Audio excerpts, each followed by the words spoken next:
public service announcements, blood oxygen tracking is back on the Apple Watch, and Apple Card satisfaction. This is MacVoices. This MacVoices is supported by the Insta360 Go Ultra, the camera that goes everywhere with you. Visit store.insta360.com and the promo code MacVoices to get a free set of sticky tabs. Welcome to MacVoices. This is the talk of the Apple community, and I'm Chuck Joyner. Folks, it's Tuesday night. It's MacVoices Live, youtube.com/MacVoicesTV. That's really all you need to know to join us in the chat room and express your opinions or your thoughts, or just enjoy some of the antics with the crazy crew we have here as we plow through the week's news. I keep thinking that I'm going to run out one of these days, but we're still working off some things from last week. Plus, there's a lot going on this week. So we're just going to get right to it. We'll go around the room and see what's going on. I'm going to flip it around, though, and surprise Eric Bolden and say, Eric, you're first up tonight. You're in the lower right of my screen, but I'm going to roll it around tonight. How you doing?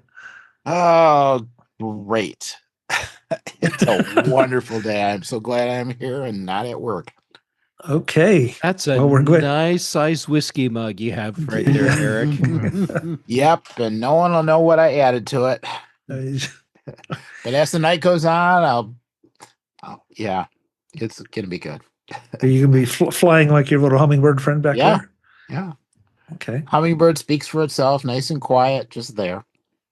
Yeah, but that's this time it's not lighting up my head doing something funny. Yeah. It's way over there. Yeah, but that's quite a nice capture.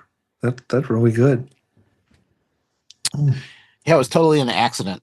I was taking a picture of something else. It's like, wow, there's a big bird in here. I don't know what happened. Oh, no, you never confess that. You just tell us, man, it took 200 shots to get that. Jeff Gamet is here as well. Jeff, it's good to see you. What's new? I don't know. I'm about to find out what's new because you'll be feeding us articles in a few minutes. The new thing for me is that I didn't realize that Eric had such a big whiskey mug, and I feel like I need to step up my game. And Derek raised the mug to you. So, well, if you want to, Jeff, while I do the rest of the introductions, if you want to head to the kitchen and pick up a bigger mug, go for it. No, I don't have a mug Eric's size. Here, okay, you can have that one. Thanks, man. He's got one in each hand. Marty Jencius, good to see you as well. I'm not sure though. Is there something new in your background that's waving? He's always been there. Oh, you're muted. I got a new cat. Oh, is that what it is? Okay. It's that is so Star Trek clock. Like Felix the cat. Yeah. Okay. It is according to the packaging, it's 100 greatest gifts of the last 100 years. One of those, eyeballs move and cats do that, the tail moves. I could do that, but when my eyeballs go back and forth, something else moves back and forth. And this is a family show. I finally got Eric to lose it. But you won't believe this. The packaging that comes with this thing is great. It's I'll say this and then I'll stop. There is a Kit Kat Creed. So that comes with the clock. Put a smile on everyone's face, love in everyone's heart, energy in everyone's body, and be a positive force in everyone's life. That's the Kit Kat Clock Creed.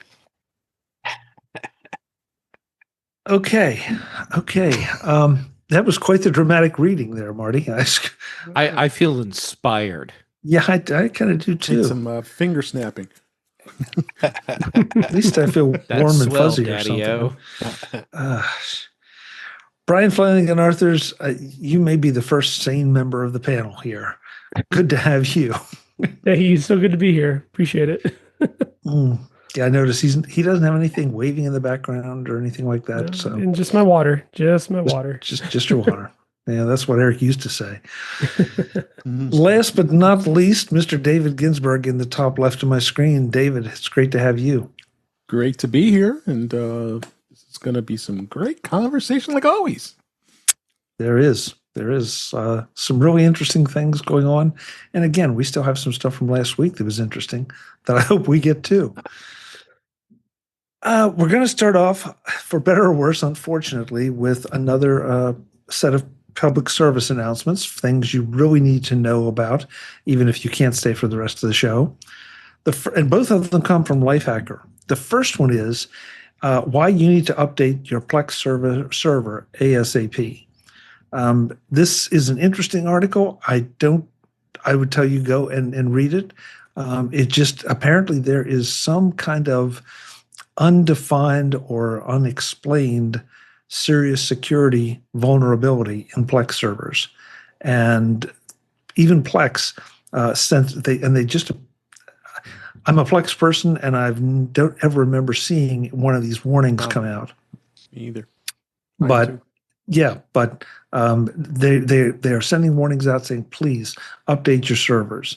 Now, I don't know if this has to do with vulnerability from seeing what's on your server or a takeover of your server or whatever, but I did it on mine. I would suggest you do it on yours. And that's about all I can tell you about it, because the article, and even Plex, is somewhat nebulous about this, except to say, do the upgrade. So, I just did it myself. Yeah. The other one is also from Lifehacker, and they show if you have one of these ESR power banks, stop using it ASAP. There have been some fires because of them, and the article quotes, I believe, 9 with $20,000 worth of damage. So this is no small thing. It's not like it's going to just smoke a little bit. It apparently can create a real problem. So, and ESR is a really good name company. So this is not one of those no names. So there's a decent chance that you have one. And if you do, check it out. They tell you exactly what to do to get a replacement and what you should do with your old one. So sorry to have to drop those on you right off the bat, but I do think it's important to get this stuff out there to keep you as safe as we can from a computer standpoint as well as a physical standpoint. This happened. This is not exactly new but this happened in the last week, that Apple has apparently found a way around the blood oxygen monitoring, and it's coming back to the Apple Watch for certain models. The calculations will be done on your phone as opposed to on the watch itself. And this seems to be not, again, call it a workaround. I hesitate to say that because it sounds like it may not be solid, but everything I've read says that it is pretty solid. And so if you have a big concern over your blood oxygen, this is something you want to pay extra attention to, because it does not look like it has anything to do with resolving the Massimo situation. Although I feel like well, Dave, I feel like it has to improve Apple's position in that dispute. So, Marty, first up. Yeah, I have been wondering, because it says that it's available now, and of course it's available for people who don't have the developer betas on their watches or their phones, and I have developer betas on their watches and phones, but I noticed I had an update yesterday on my phone, so I went ahead and just checked it before the show, and sure enough, it gave me an update on my watch. So now I have a 10. Even though I'm running a developer beta, I have a 10 that has the functional blood oxygen sensor on it. So for folks who don't know that, might be doing the developer betas. If they are, you can grab that and it puts it on the watch. I mean, the first notice that comes up, it says blood oxygen has changed. It's now available. It's now available on your phone once you do the readings with it. So lots of chatter on this when it changed. People were really thrilled about it. and getting their watches functional. The article takes a little bit of a slam by saying Apple's watch sales are down 19%. Well, same thing with the iPads. Those damned iPads, they just keep working for people for years. So they're not replacing their watch every year. And that's where the sales drop off is, I think. Yeah, I agree with you. Dave? Yeah, one thing I'll report is I have the Series 9 that did and still had the original oxygen sensor, so I don't have to go to the iPhone to look at it. And once I did the update to 18.6.1, it worked perfectly fine. Nothing changed for me. One thing for you, Marty, I put the article there in our private chat that they confirmed that it was added to Beta 7 that came out this week to iOS 26. Yeah. So this feels like it's good to have it back. Even if it may not be exactly what Apple intended, Right. The fact that it's giving you back a piece of potentially serious health information is a very, very good thing. So I was glad to see it, and now I wonder if Massimo will back off a little bit, or if Apple will just keep on rolling and not negotiate with them at all. I think Apple is more than happy to let this keep rolling in the courts and grind Massimo into dust. Yep. And I guess the patent on it runs out in 2027 or 2028, so they could just wait for the patent to roll out. Yeah, that's only a couple editions of Years. the hardware Apple Watch. Yeah, so that would be a very viable option. And And they can go back to an on-device notification. Yeah. Who knows And if Massimo Massimo will last that long? Yeah, and Massimo will have made a big mistake. Yeah. So, well, Massimo's a sizable company. I don't think they're going to go out of business. They have other. You go on their site, there isn't as much they used to. They don't make this devices for consumers anymore. No, but I thought they make a lot of medical stuff. Isn't it like $100 million a year company?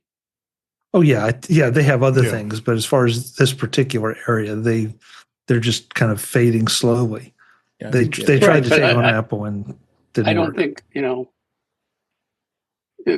have big legal bills, but they're not going to go out of business. I don't think. No, but they're sure going to look stupid. I saw an article that said they do have deep pockets. So yeah, their market cap is $8.35 billion. Although some reports are saying it's $8.16 billion. And their market cap last year shot up 46.56%. I stand corrected. They are going to go out of business. Yeah, that's what I read too. So the voice you were hearing there is Jim Ray. He snuck in under the wire after we started. Jim, I'm glad you were able to make it. I know you've had a few other things to deal with, but glad you're here. That's for after dark.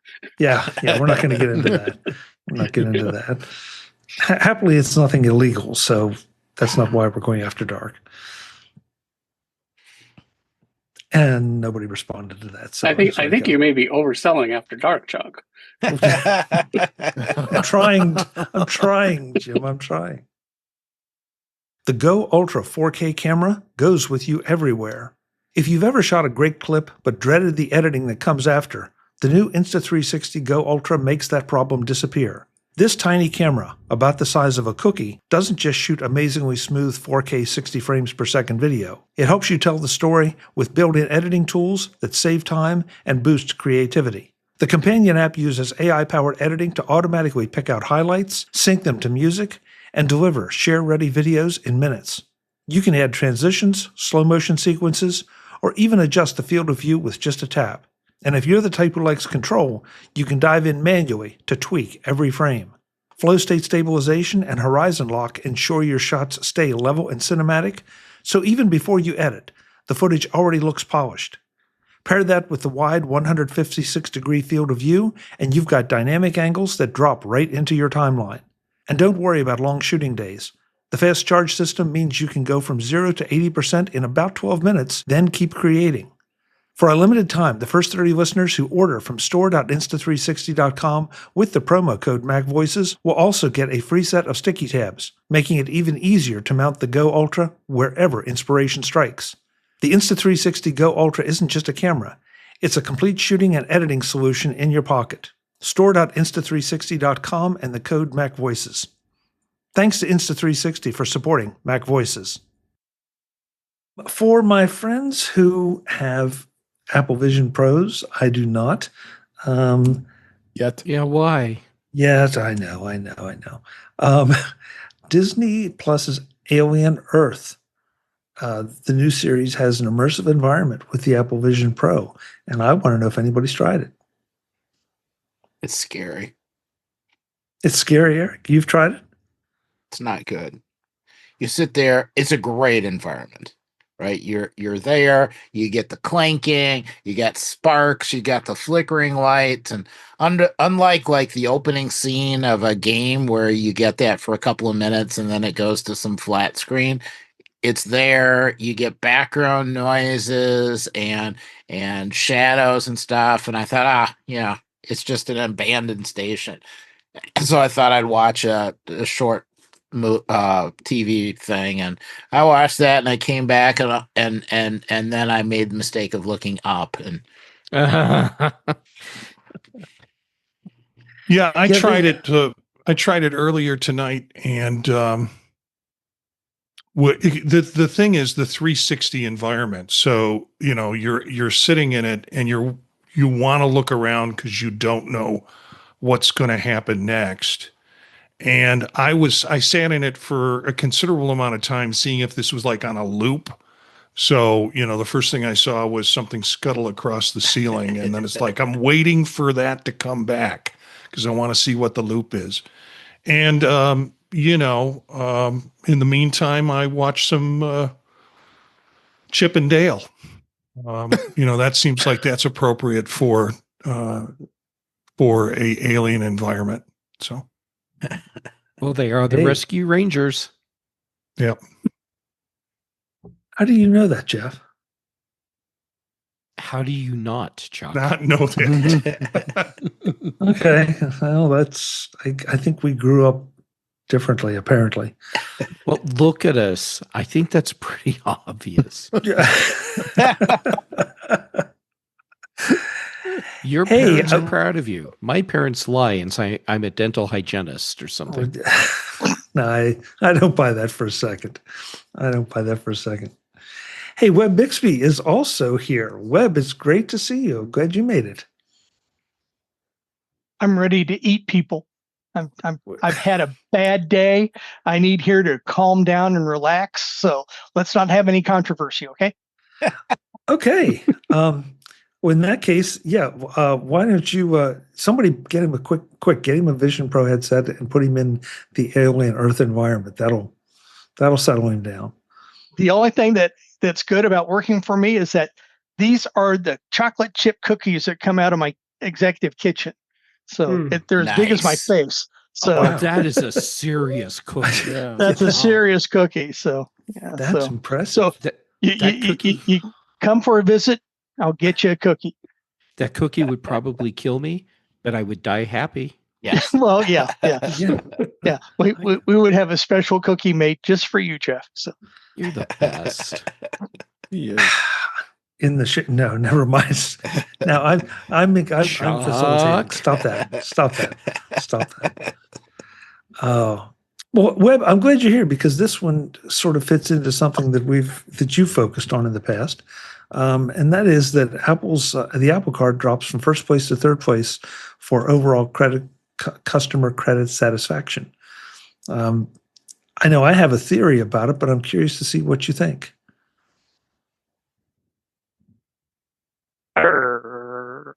So, okay. Yeah. Seriously, I did see this article. I read it a couple of days ago. I always kind of get back to who are they asking and how are they phrasing the question. And just because they've dropped from number 1 to number 3 in a multi-billion-dollar industry, I don't think the sky is falling. So I think it's a non-event, quite honestly. There is some controversy about Goldman wants to get out of it, and is it going to go to Chase? Chase, thank you. Even though I'm still holding out for someone else, but it's non-event. It's quasi clickbait, because it's Apple, and those bastards are going to go out of business. They're doomed. Yeah. And Michael Dell told them that they should just shut it down and give the money back to the stockholders, which, by the way, they turned out very, very well, I might add, by doing that. So, yeah, exactly. Let's see who's up. Marty. Yeah. This article is fascinating to me, but maybe not in the same way as others. I look at the numbers. You've got 1,000-point scale. The number 1 is Hilton Honors or something like that. And it is 644. And Apple comes in at 611. So you're looking at essentially a 3% difference, but you're looking at something that's really skewed towards the lower end of the scale because your highest is 644. So they must have asked a bunch of really crabby people because the best product is only, 64% of the way in terms of what the scale is. So the numbers, I think, they over-dramatize the outcome of this without really paying attention to the impact of what the numbers are saying with it. J.D. Powers, they do a lot of good studies, but they're also really good at getting attention for their studies by creating that drama hook. And in this case, it's Apple Card drops in favor of Costco or whatever it was. And no surprise there. Doesn't mean Apple Card sucks. Nope. Oh no, far from it. Brian? Yeah, I agree with what's been said earlier, but in addition to that, it got me thinking about like the Apple savings account that it's also associated with when you have an Apple credit card, and as we know, the interest that it pays out on the savings has been steadily dropping over the past, I guess, about a year and a half. Mm-hmm. And I wonder if that might be something that, and I agree, the numbers are so, on a 1,000-point scale, it's so minimal for a difference, but maybe a few of those folks who may have rated it lower in comparison to some of the others might be a little disgruntled associating it with the savings percentage rather than the card itself and its features. Brian, that's sort of my theory. And I'm not ready to say anybody's disgruntled. It's just that now you're earning before you were earning a notably higher rate. You weren't going to get rich on it, but it was higher. And now it's more in line with what everybody's paying. And so now I think people are looking and saying, okay, Apple Card here, Hilton Honors over here. Over here, I get this much money. Over here, I get this many points. Depending on how they value the points, they may go that way. So I feel like that was one of the big things that pulled people into this, because you were earning money as soon as it went into your account, you automatically started earning extra money, and that's still true. You're just not earning it as fast. So I'm with you. I think that may have contributed to it, but Marty makes a great point about the overall scale. And it doesn't say much for credit card satisfaction in general anyway.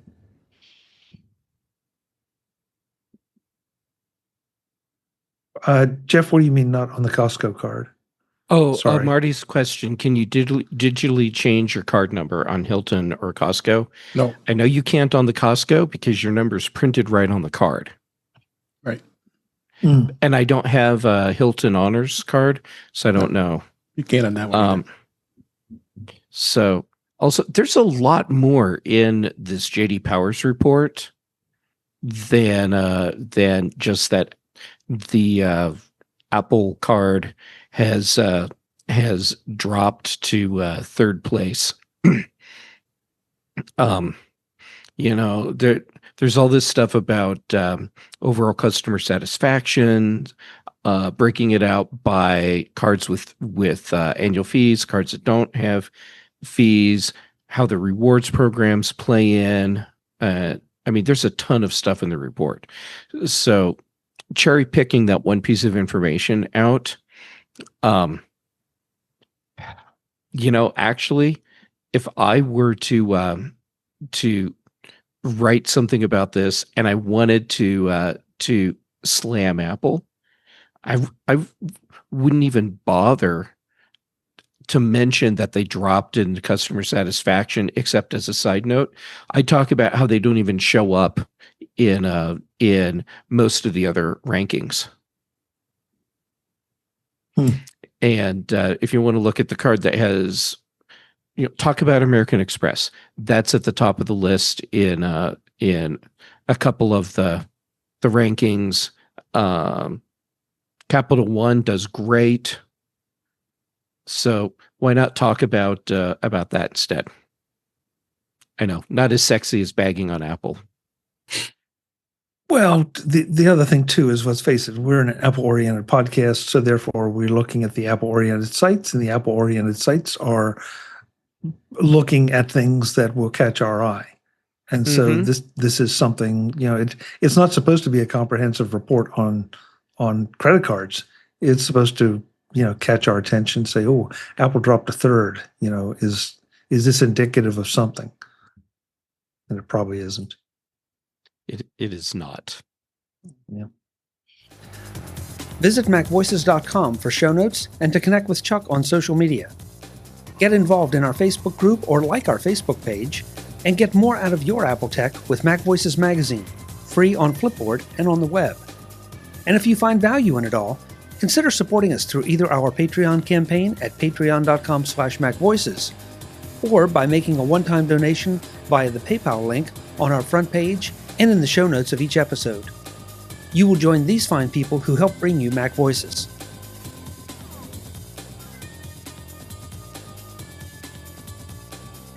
Advertising handled by Backbeat Media at backbeatmedia.com. Bandwidth provided by CacheFly at cachefly.com.